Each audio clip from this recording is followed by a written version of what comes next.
a lot of fun when I was in the Navy, but I wouldn't want to go back through it again, because we got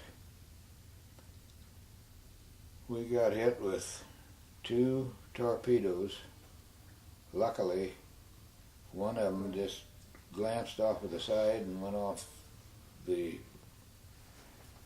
back of the ship, which is fantail. Got back out there and exploded. Didn't hit enough for it to explode. But another one hit us dead center, and and it didn't explode.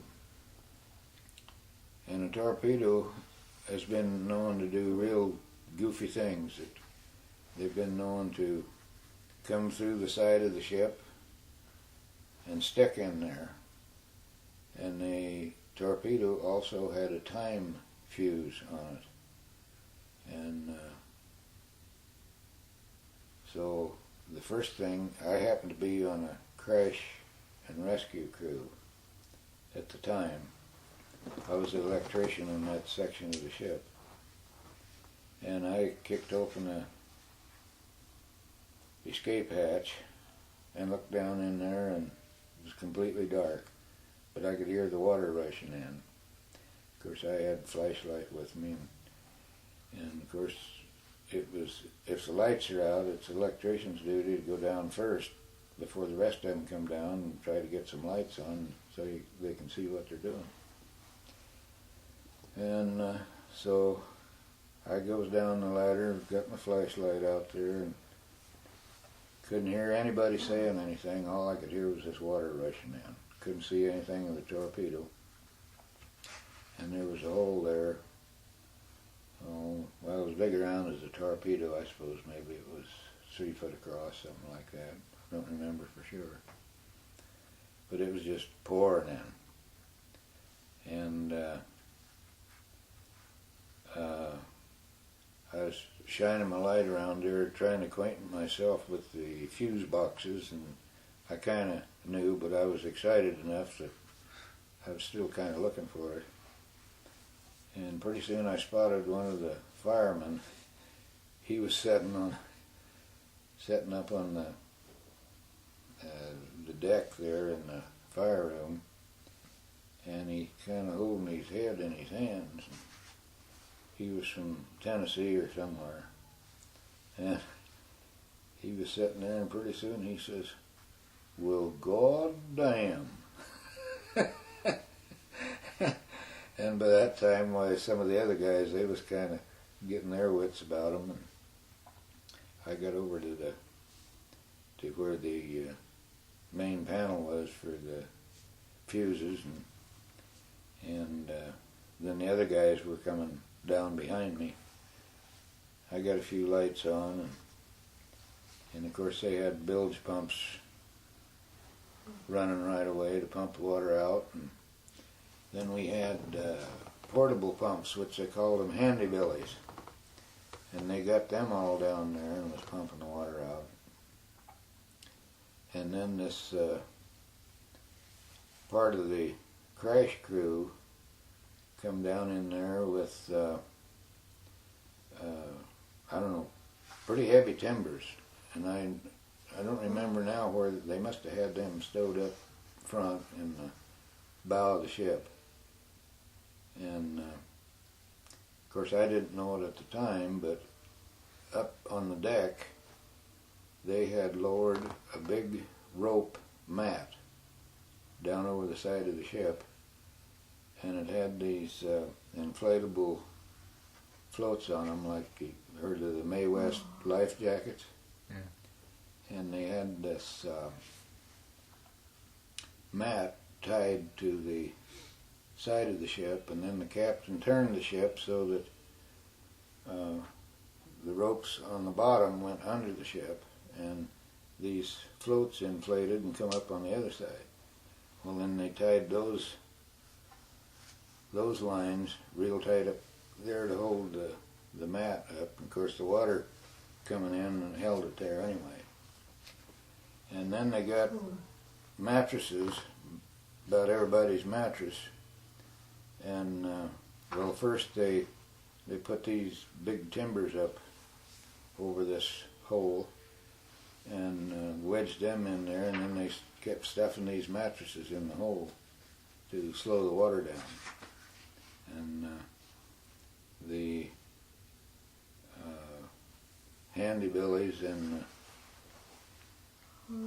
bilge pumps was keeping the water down. And so then, I don't know, we turned around and headed back into the Brooklyn Naval Yard, I guess. I think that's where we went to go into dry dock to get that fixed. I don't remember now just where we were at. Out in the middle of the ocean there somewhere. Well, this was a torpedo from a sub, and we had seen numerous torpedoes from these subs, and I've seen these torpedoes do about everything imaginable. They were controlled by a gyro to guide them, and see, we were in a convoy, and they would set these torpedoes to go under our ship and try to get into the side of the convoy and get a bigger ship. But these gyros sometimes would go screwy, and we've seen them come jump in and out of the water like a porpoise, you know. And then sometimes they'd get all screwed up and they'd go around and around and around in a circle. But in fact, that's kind of what happened with that first one that hit us. I was on that crash crew at that time too, and I saw this damn thing coming. I was standing up on the deck, but our ship was maneuverable enough that if we saw the torpedo in time, the captain could turn the ship and let the torpedo go right on by us.